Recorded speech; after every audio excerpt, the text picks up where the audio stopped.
Hi, welcome back to Temple Emmanuel. We hope that you're having a great beginning to the summer. And if you're in the Cleveland area, that you will have dried out from all of the rain. This week's Torah portion is known as Chukat.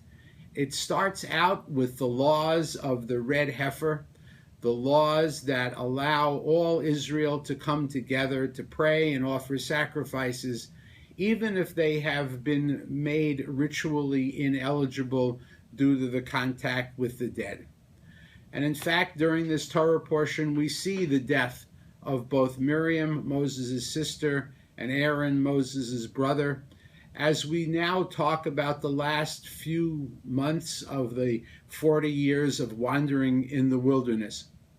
Geographically, Aaron dies on a mountain which is identified by the Muslim tradition as being across from Jericho. And of course, Moses will, in the next couple of Torah portions, be invited to look at the land of Israel from Har Nevo. The other story in this week's Torah portion is Moses hitting the rock instead of talking to it as God had commanded.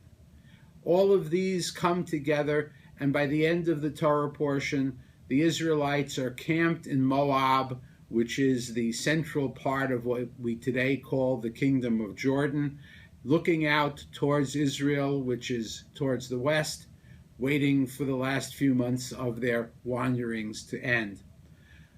One of the features of the Torah portion, however, as we get towards the end of the Torah portion, is the number of battles that the Hebrews have to engage in. As they are about to approach their promised land, they come in contact with the people of Edom, Edom being the descendants of Esau, in an area that is in the southern third of today's Kingdom of Jordan. And Moses simply asks for safe passage. He simply asks for the Edomites to allow them to go through. Moses promises that if the animals or the people drink any of the water, they will make full payment for it. He promises that they will stay on the road and not disrupt the life of the Edomites. That happens again with the people of with other peoples as we are passing through the Sichon, the king of the Amorites, where the same story, just almost exactly the same, happens. All the Hebrews want to do is get to their homeland. And the neighbors who could have chosen to live peaceably and comfortably with them have chosen again and again to either do battle or not even allow us to pass through their land. In the modern world, this is the equivalent of not allowing Israeli planes, Israeli civilian aircraft, to go over airspace. We mean no harm. We just want to get from one place to the other, just as everyone else does. But nevertheless, as the Torah portion pulls to an end, Moses and the people of Israel are having to do battle with their neighbors who simply don't want them to be there. And that's really the bottom line. In the Haftarah, which comes from the 11th chapter of Shoftim, we are introduced to one of the judges, one of the chieftains of Israel, a fellow by the name of Jephthah in English. Jephthah is an interesting character. He was the son of a prostitute whose half-siblings are thrown out of the family by the time they grow up because his father had a wife, a real wife, and his half-siblings didn't want to deal with him. Jephthah was a difficult character. He hung out with a bad crowd. He wasn't exactly a savory individual. But nevertheless, when in the time of the judges, the Israelites were attacked for no cause, just as they were denied passage for no cause, the people of Israel, the people of Gilad, gathered and called out to Jephthah, who was an excellent military leader, even though he was a bit of like a motorcycle gang guy, to come and help them. And Jephthah actually comes to help them and repels their enemies. I would suggest to you that we live in a time when the people of Israel and the state of Israel has not made much progress since the Bible in that our enemies still refuse to accept our very existence. There are those who simply don't want us to be there.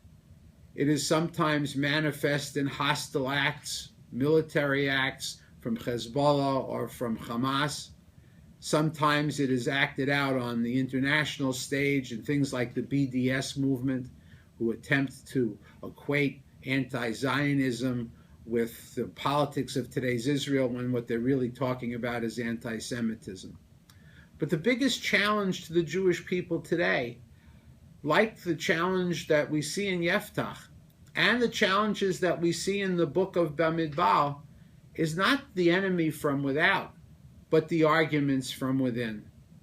Over and over again, the people nearly split because of disagreements, real or imagined. And Yeftach himself, who has a dubious background, is ultimately called upon to help save the people of Israel. One of the most important things to Jewish life today is not just the question of defending Israel and supporting Israel's right to exist through whatever organization one chooses. But one of the most important things that we need to remember is that, like our ancestors who argued with each other in the wilderness, like our ancestors who were so quick to throw Yeftach out because he didn't quite fit in, we as Jews, as supporters of the state of Israel, all need each other.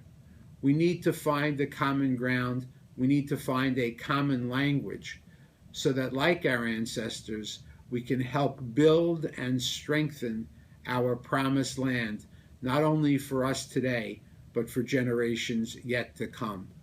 On this Shabbat of Chukat, as we read our Torah portion and our Haftarah, let us resolve to do whatever each of us can, officially or unofficially, to bridge the gaps and divides between our people of Israel, because in Achdut, in unity, is our ultimate security. Shabbat Shalom.